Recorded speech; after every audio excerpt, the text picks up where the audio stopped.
Hey everyone, it's Rob. And today, a quick note to let you know how excited the Leading with Genuine Care team and I are to share that our annual Mindfulness Leadership Retreat at the SMC Retreat Center in Red Feather Lakes, Colorado, is officially October 3rd to October 7th of this year. Registration is live, and you can find the link at donothingbook.com. Many of you may not know that I host a leadership retreat each year. Last year, unfortunately, we had to cancel it, so I'm uber excited for this year's event. And without question, this will be an impactful retreat for you. During your stay, you will learn more about meditation, mindfulness, slowing down, unplugging, and looking within from world-renowned meditation and mindfulness teacher Janet Sanchez. You will cultivate greater presence and awareness, which, as you know, is the greatest gift we can offer ourselves and others. You're also going to learn to tap into nature during a mindful hike led by SMC Executive Director Michael Gaynor. Patricia Karpus is going to lead us through a mindful connections exercise right by the fireside. And to top it all off, and this is truly an amazing experience, entrepreneur and tech pioneer Murray Hittery will lead us through his world-renowned mind travel silent hike. Now, all proceeds from the Leading with Genuine Care retreat go to support SMC and to help alleviate the impacts of the pandemic and a devastating fire that they had at their Cameron Peak last year. Okay, so please head on over to donothingbook.com and register for the retreat today. I promise you, you will not regret it. All right, so let's get started with the podcast. Hi, everyone. It's Rob, and thanks for listening in today. I greatly appreciate your time, and I want to express my deep gratitude for all of your support around the world. We've been topping the charts in countries lately like Sweden and Bahrain for help, and thank you for helping the podcast to succeed in getting this word out about leading with genuine care. And if you haven't added your name to our email list, please do so at donothingbook.com. And certainly if you're inspired, please share the podcast with your friends, coworkers, and even people in your network. Okay, so my guest today is Matt DeSantis. Matt is one of Bhutan's longest residing foreigners with a personal relationship with Bhutan that dates back to his childhood. Along with his Royal Highness of Bhutan, Matt is the founder of MyBhutan, an elite travel outfitter, which allows for select guests to explore deeper into Bhutan.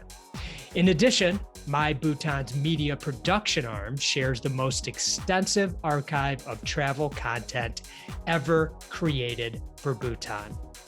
He's also the founder of Beyul Labs, partnered with the Bhutan National Bank and endorsed by the royal government. Beyul Labs is leading a digital transformation for consumer, retail, and service industries in Bhutan through a series of products that include Bhutan's first online payment gateway for foreign customers. Matt and the Princess of Bhutan are leading a team of scholars, monks, religious body officials, explorers, technologists, archivists, researchers, writers, photographers, filmmakers, and a handful of, reincarnates to undertake one of Bhutan's most momentous, historic, and precious projects, a nationwide documentation, digitalization, and archive of Bhutan's tangible cultural, art, and religious history. This nonprofit mission is to preserve Bhutan's culture, heritage, and religious values for future generations, while also preventing theft of its national artifacts. Unrelated to his professional work, Matt also serves in the United States as the State Department Warden of Bhutan.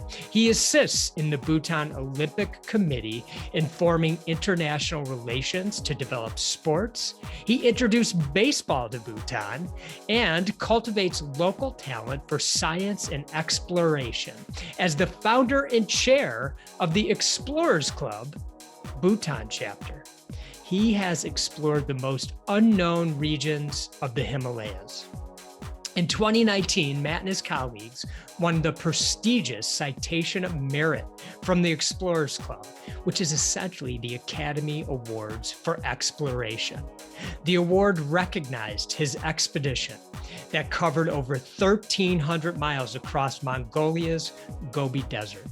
Against extremely challenging terrain and weather conditions, the team was the first to apply NASA imaging and mapping technologies previously only used to better understand the geology of Mars to work the paleontological fossil prospecting. They succeeded in identifying over 250 new fossil locations, added scores of scientific fossil specimens to the Mongolian Academy of Sciences permanent collection, including a rare theropod egg, and the major discovery headline of finding at least 3 potentially new species of dinosaurs that are currently being examined in the lab in Ulaanbaatar, the capital of Mongolia. All of Matt's work reflects a deep-seated commitment to Bhutan's development and sustainability. So what can we learn from all of this about leading with genuine care? Well, let's listen. Please enjoy my chat with Matt. Matt, it's great to see you. Thanks for joining me on the pod today. I greatly appreciate it. It's great to be here. Thank you, Rob. Excited to be here. Excited to talk to you, especially about your explorations and your experience with Bhutan. And I wanted to start with a quote that I read from you. And it says, "Every one of my teammates is a leader. Together, we unite in our relentless pursuit to continually discover, contribute to, and help grow Bhutan." And I found that so inspiring. Can you expand on this? Sure. Well, you know, there's a very special thing about Bhutan, and there's this oneness that exists in Bhutan, a oneness with humanity, a oneness with nature, a oneness with culture. And in order for that to have been developed, there's this concept called gross national happiness, which I'd love to talk about a little later. But with that happiness concept, there's this very strong overlying belief of being mindful and being selfless. And so the leadership aspect is very it's this component of all of that, and it's a joint combined component, and it's something that has to be done together. And so, you know, for any business to be successful, you need to have a full team who believes in the mission, but also can lead the mission. And we've been very fortunate to have that. And I think that being in Bhutan and realizing that that being successful isn't just a personal, let's say a personal win, but it's a collective for the culture, the environment, and society. I think that's very important. Mm-hmm. Can you talk a little bit about the conservation focus in Bhutan and why it's actually important to the entire world? You know, I've read actually that it's a constitutional mandate. Did I read that correctly? It is. So so basically, gross national happiness, it began by His Majesty, the fourth King of Bhutan. And it was a concept that was developed in the early 70s. And this is when Bhutan was still a monarchy. And the concept was that as Bhutan was transitioning from a monarchy to a democracy, His Majesty believed that it was greater than gross domestic product to have gross national happiness, which was essentially this theory that the well-being of all of the people is more important than your individual self. And so the gross national happiness policy is truly the core to all development in Bhutan. And it's something that has been a very strong and to be able to learn that as you personally grow as well is really amazing. I can kind of give just a personal example. When I first arrived in Bhutan, the only business that I knew prior, or the only way of life that I knew prior, was what I had learned in the States. And everything that I learned in the States was very important for my growth and development. But it was this understanding and realizing that in order to develop for the good of humanity, there is much more than just your personal well-being. And there's so much around you that creates what we describe as that oneness. There's environment, there's culture, there's society. And so gross national happiness is a very core part to that. And every policy has to do with gross national happiness in Bhutan, to the point that you won't, you really want to, I mean, to pull back to the Constitution for an example here, and just thinking of environment, it's Bhutan's Constitution protects the forests in Bhutan. 60% of all Bhutan's land must always remain forested. And right now it's 73 or 74%. And this is really impactful, because you look at Bhutan, it's the only carbon negative country in the world. And so, and with a carbon negative country that's very forested, you have more peace of mind, and that brings more compassion, and that brings more collective unity, and that brings more interest in development together, which ultimately creates more impact, because in order to develop, you need cooperation. Mm-hmm. Mm-hmm. Can you build a little bit more on the Gross National Happiness Program? Maybe explaining a bit what Bhutan is learning from it. I think sometimes in people that I've spoken with, they have this assumption that because there's this Gross National Happiness Program or metric that the country's looking at, that everybody's happy. Yeah. Well, it's so there are two components to it. There's the application of a happiness policy, and then there's the experience of a happiness policy. And the application has been very mindful. It's been it's basically the way that gross national happiness is broken is you have 4 pillars, and the 4 pillars involve, as I mentioned, environmental conservation, cultural preservation, good governance, and societal equitable development. And so the societal part that I'm talking about is very interesting, because it's more it's more involving how to find inclusivity for the people in areas that develop wellness. And so with those 4 pillars of gross national happiness, you then have different domains. And so there are a variety of different domains for each of those pillars. And that's when healthcare and education and all these different components come into play.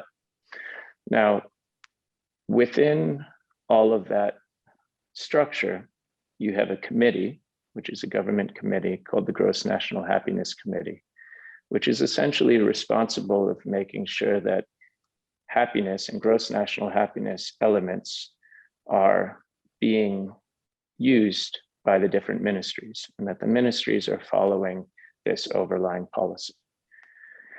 And So at the application level, and then in addition to that, what we have is we have different types of surveys to analyze the happiness of the people through this policy. Now, we then go and speak about the experience factor. Overall, I would say that Bhutanese are very happy. It's one of the only places I've ever seen where you speak to someone and they may tell you that they'd like to go and spend some time outside of Bhutan and maybe go and live in Australia or New York or somewhere. And, but they never want to stay in those places. If you ask the question, would you like to live your whole life in Australia? You normally get almost a confused response of course not. I'd like to be in Bhutan. And that's a very strong indication that a country is developing the right way for its people, that all of its people, even if they'd like to leave for a little, they all want to spend the majority of their life and return to Bhutan. And so overall, the happiness factor is doing very well. And gross national happiness is developing. I would say that there are hardships. It's absolutely a work in progress. There are certainly areas that are less socially mobile than others, but there are very strong policies and framework put into play in different industry to help bring those communities into industry, which goes back to my original point of this social inclusiveness. So, so it's a work in progress, and it'll probably always be a work in progress because happiness is a very hard emotion to quantify and to perfect. Yeah. But it's a very it's a very appropriate way to develop if your interest is in well-being. What could countries in the more, I would say, more developed world, or who have maybe larger socio-economic issues or environmental issues, things of that nature, what do you think they could learn from Bhutan or from the gross national happiness process that's there? Yeah, that's a good question. And I think that, so Bhutan has been very lucky in that another reason the development has been so positive is that there's never been, all of the 5 kings have been very good kings. And when you have good kings, you have when you have these compassionate leaders, you develop a relationship with the people that is built on kindness and it's built on trust. And what you find is really people have faith in all of the past kings, all 5 kings. And when you have faith, you have less fear. And with less fear, you have more kind-heartedness. And with more kind-heartedness comes trust, and with trust comes friendship, with friendship comes cooperation. And so what you find in Bhutan is that it's a very vibrant community with a lot of desire to innovate and build and become something together. And I think that that's something that is a great example to be learned. And it's something that started at the root, and it was a love by the king for the people and the people's love to the king for his compassion. Is the government more of a democracy nowadays? In other words, the citizens, the society is voting for, say, like a prime minister, and then there's a parliament or something like that? It is. It's a mix between a democracy and a constitutional monarchy. Mhm. It's you have the people have the right to vote, and there is a prime minister, and the prime minister leads the government. So that all exists. Mhm. Um, the the interests of even the parties are very similar still, though. Even if you speak um, with Bhutanese, some may say that they are very different, but comparing them to, say, other parties elsewhere in the world, there's a strong similarity. And maybe that's because the democracy is young and it's still, new ideas are still emerging to distinguish differences between parties, or maybe it's because there is this collective interest to develop Bhutan the same way. Mhm. Um, And this has been in place for how long? well, the gross national happiness theory, which has really been the main driver in all of Bhutan's development, has really existed since the mid 70s. But Bhutan didn't transition from a monarchy to this form of democracy until the mid 2000s. So it's a really new thing for the country, which, Yeah, it's for about me, and 12, 13 years. yeah, for me doing some of my research for our chat together today, I wondered if the country had this great opportunity to look around and say, this works, that doesn't work, over there, that's working great, but this isn't working so great. And where can we pull the goods from and not bring the things that aren't so, haven't been so successful in this new world that we live in? Some of our governments made sense at certain points, but times have changed and maybe the governments haven't changed along with them, or the thoughts around the ideals, the original ideals, and how things need to move forward in a more modern society. So I'm curious if the government's doing that sort of thing, and then where do they see themselves, if they even think this way, like say 10 years from now? Mhm. It's a very good question. So I think that we recognize and realize that our greatest resource is our natural state. Mhm. And you can look at the rest of the world and see that things are changing and evolving in a way um, where where we're losing that. And everything from environment to culture, everything that we've been speaking about stands very strong and true in Bhutan and unique. And that, while that also makes a very great place for living and well-being, it also creates a very unique opportunity um, to develop industry or product or goods Mhm. or service. Um, and so everything from environment and how Bhutan does keep the country wild in a way, Mhm.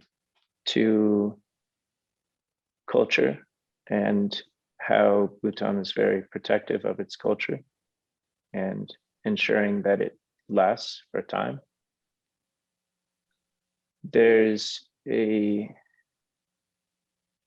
there's interest to keep all of that. And so while Bhutan is very vibrant and innovative, as I've mentioned, there is also a, um, I'd say, a conservative approach to making, um, to making, uh, I'd say, drastic change to the current state of being.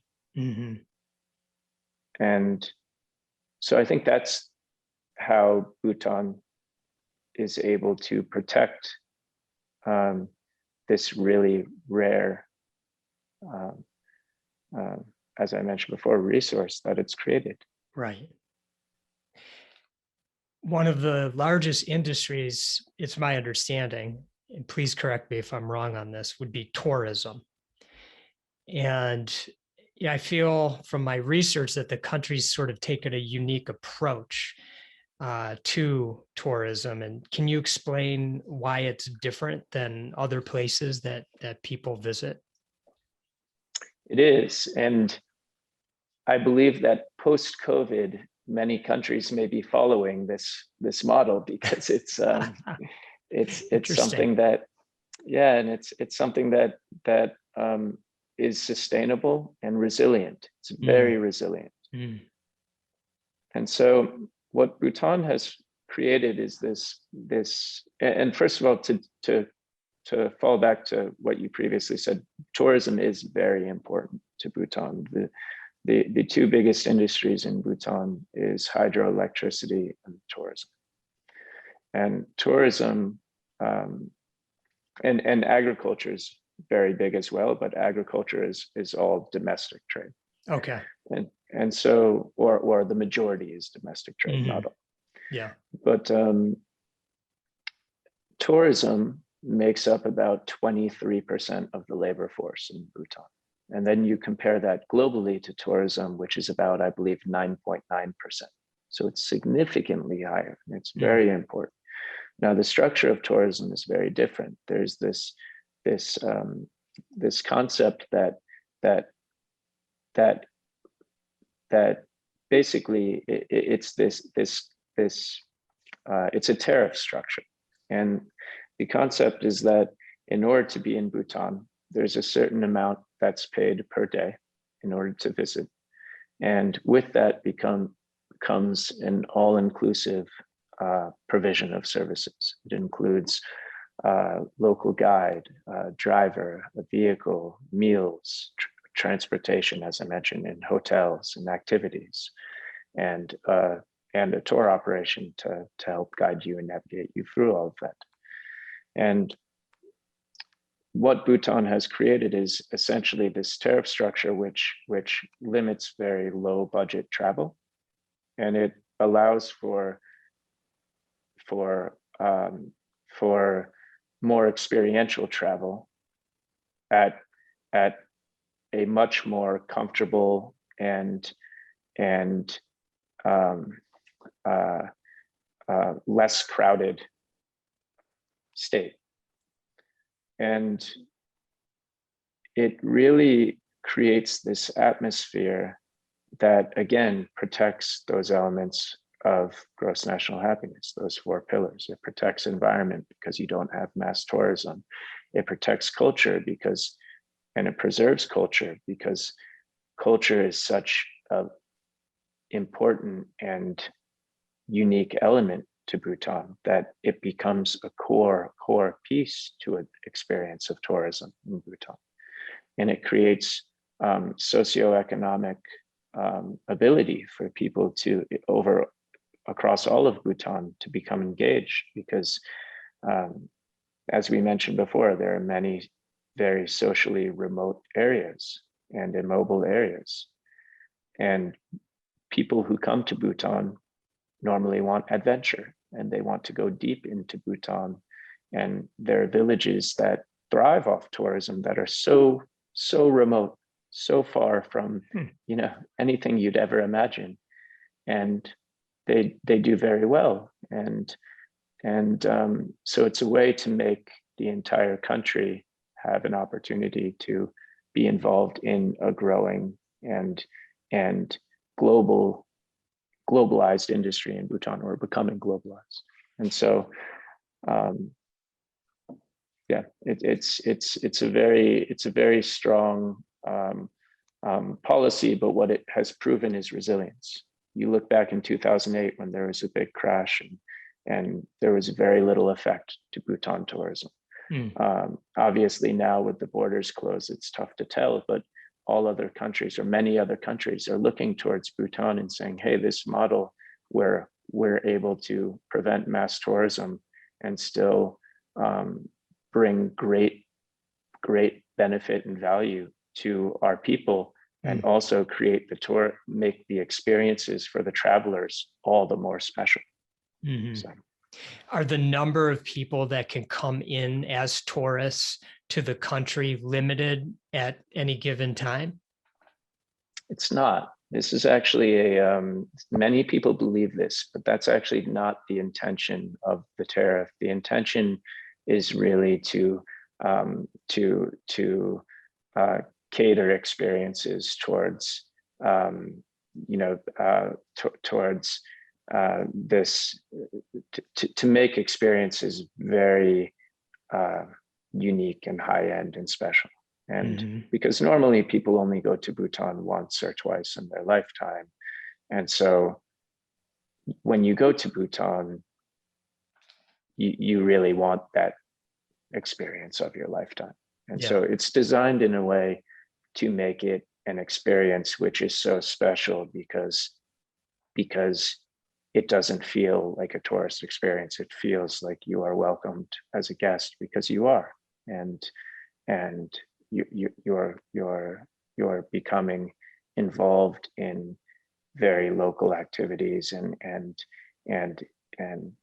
it's just this feeling where it doesn't feel like you're a tourist, because you're really not. It's there, you don't go anywhere and wait in lines. There's no mass tourism. It's amazing. And just to be clear, when you get there, you have a guide the entire time. You're not on your own navigating. You do. You have a guide, and from the moment you arrive at the airport, there's no trying to find a taxi or trying to find your hotel. You're welcomed with kada, which is a white scarf. It's a welcome scarf, and the roads can be, depending on where you go in Bhutan, they can get pretty. There's a lot of areas in Bhutan now. Most of it. 10 years back, I would have said the opposite, but most of Bhutan now is paved roads. So it's very safe roads, but there are areas, if you'd like to go very extreme and very remote, which are not that. And so, having a very good driver and guide is nice. It's kind of helpful. It's helpful. But the experience is not meant to be a controlled experience. I think that's also a misinterpretation. The fact of having a Bhutanese guide and a driver is a very Bhutanese form of hospitality and welcoming to the nation as a guest. You're still allowed to leave your hotel by yourself and walk down the street and go and do your shopping. It's just a very Bhutanese hospitality way of welcoming you. What's it like when you get off the plane at the airport? What do people do? What's their reaction? Well, I think every other airport, you rush to the line, the customs line, to go and make sure that you're not last in line. But in Bhutan, there's no rush. You leave you get off the airport, and everyone spins in circles for a good 5 minutes, just soaking in the beauty of Bhutan. And it's the air smells different. It's a couple minutes of just pause and awe. And then you rush to the lines. You are an accomplished and professional explorer. So you lead people on journeys through Bhutan, and you have a company, MyBhutan, that people that are interested in that kind of thing can go and learn more about. But can you talk about the type of expedition that you might take a guest on and what that might be like? Absolutely. So Bhutan is very uniquely positioned on our planet. You have for such a small country, on the very high end of Bhutan, you have some of the highest Himalayan glaciers in the world. You have essentially until you reach the Tibetan Plateau. So you have the highest unclimbed mountain in the world in Bhutan, Gangkhar Puensum. And all of this region in northern Bhutan is above the military border, so you need special army permits to enter. And it's absolutely one of the most unvisited places and untraveled places in the world, or unsurveyed places. And but then you go all the way down to southern Bhutan and you hit the Indian Basin, and you have a lot of things that you wouldn't even imagine or ever think that Bhutan has. You have really wild rainforests and super dense jungles and elephants, and per capita or per square foot, more tigers than anywhere else in the world, and water buffaloes. And so you have a lot of more animals that you wouldn't actually think, because you normally think of Bhutan and snow leopards and high Himalayas. And so geographically, if you think of Bhutan on, say, a 3D map, Bhutan is really this slope from the highest of the highest of the world down to essentially sea level.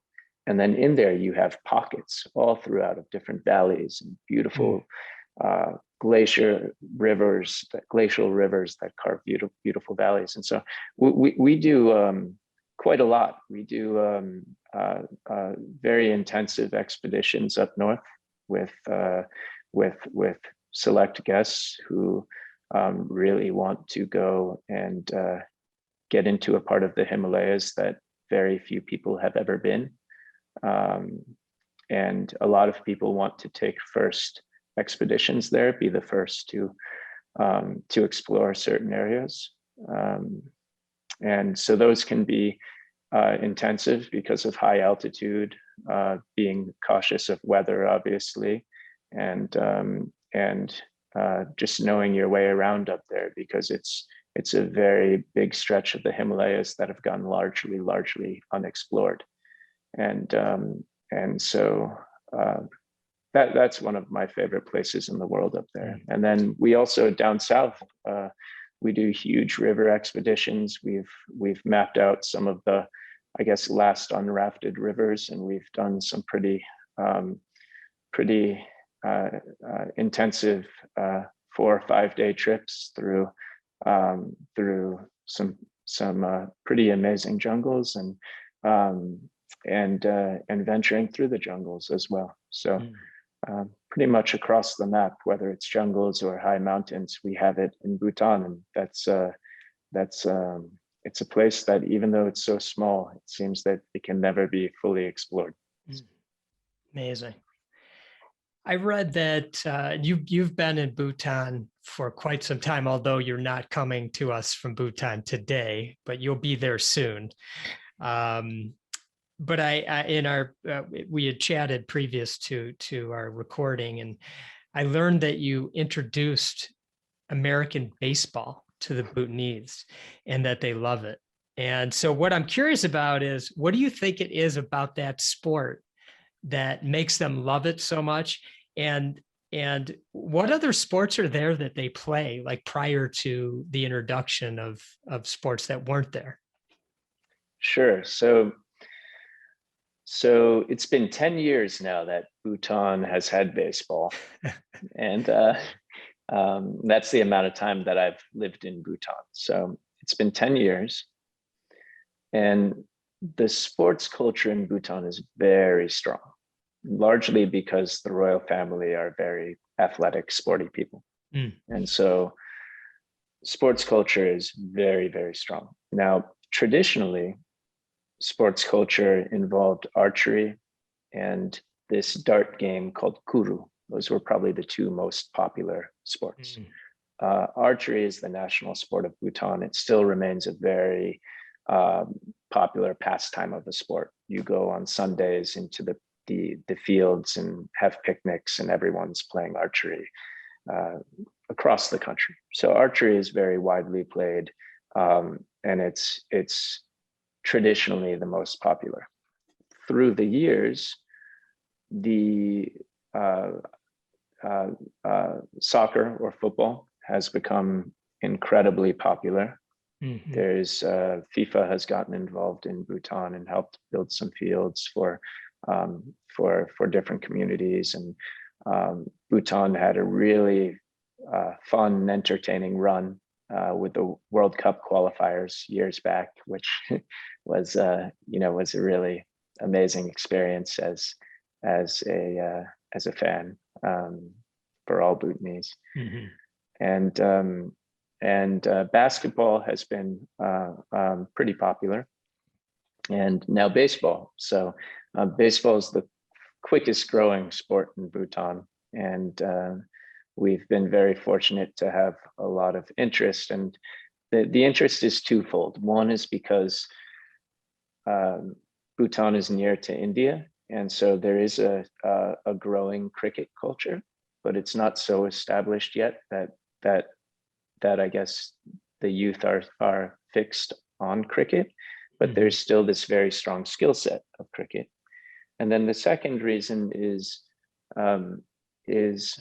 because it's a sport that the way that we've designed it in Bhutan, unlike other sports in Bhutan, it's very accessible. We've found ways to sustain the program and let everyone play for free.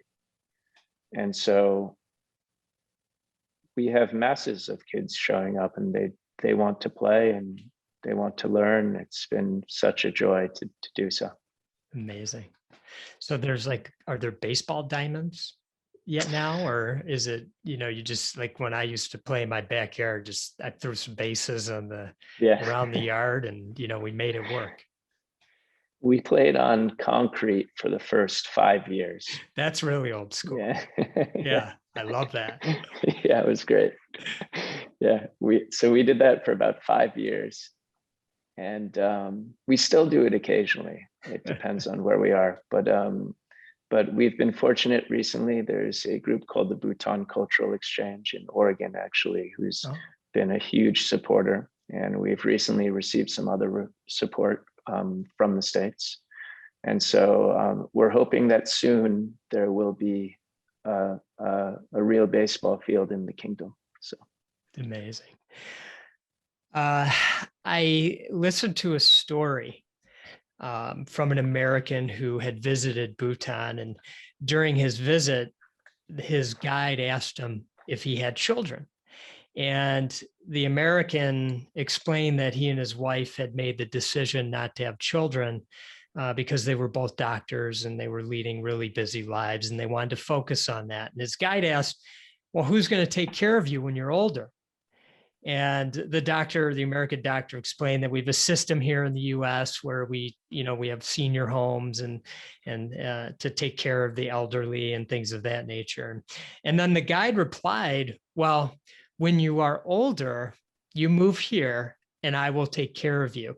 And the American, in telling this story, said he was not kidding.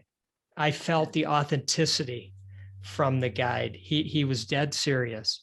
And I thought that was such a beautiful story. And can you share your thoughts and expand a bit about the loving nature of the Bhutanese people? Yeah, I mean, I completely believe that was a story where he was completely serious. I mean, Bhutan, everyone goes to Bhutan for different reasons. They want to see festivals, or they want to go trekking, or they've heard about gross national happiness. But the real truth behind it is that everyone leaves saying that it's the people that make Bhutan special. And everyone returns to see their friends. Everyone returns to see the people. And so, again, you date this back to the very core of how Bhutan was designed. You had a very kind, generous, and caring kings providing for the people. I would hear stories that if a house burnt down, and many stories actually of even in the very core area of the capital city, there are families who have had houses for 3 generations, and I've heard stories of how they got those houses. They had a farm out in more of the outskirts of the capital city of Thimphu, and it burnt down. And so the king granted the land to them in the center of the capital. And stories of if someone chicken got killed by a panther, a black panther, there would be the king would give them chickens. And so this very core understanding that oneness again, and really compassion and being selfless and being mindful of everything around you has always existed in Bhutan. Those three things: compassion, selflessness, and mindfulness, and they've always existed, both with the kings, and then also you have to keep in mind that the central monastic body is very strong in Bhutan. It's very well respected, and there are these core Buddhist beliefs that circle around those same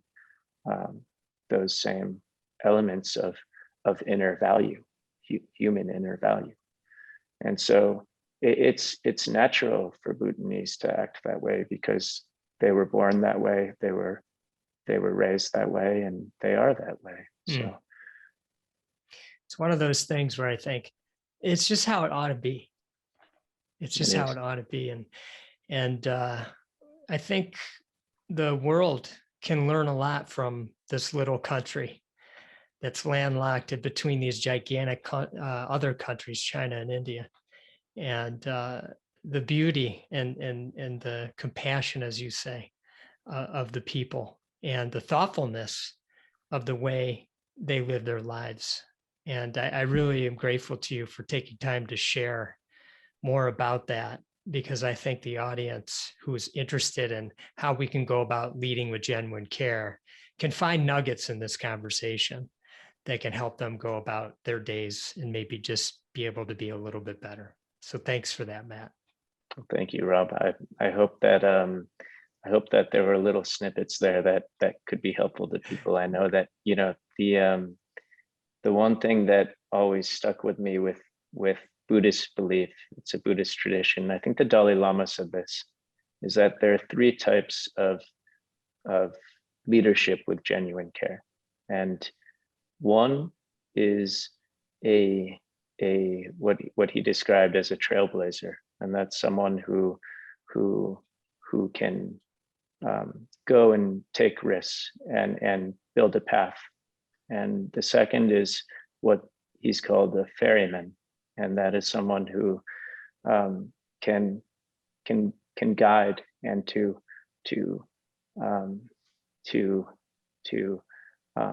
build a way through different paths with to build safety around different paths and to guide. And then the third is a shepherd who will make sure that everyone around them is safe and make sure that everyone around them is there before him or her. And that was really strong when I heard that, because that's really core to Bhutan. It's very core to Buddhism. It's just that feeling of going back to what you said about the people in Bhutan. That's how I feel about every person in Bhutan. And pulling back to the original comment you made about everyone on my team being a leader, it's because they have those core beliefs, and each one of those is one of those three leaders. And so it's those three approaches to leadership that all have one thing in common, and they all share a desire to, or a commitment to, the welfare of people. Fellow humans. Thank you, Matt. Greatly appreciate your time today, and I appreciate everyone who listens, the loyal listeners. And as always, I wish you all much love and gratitude.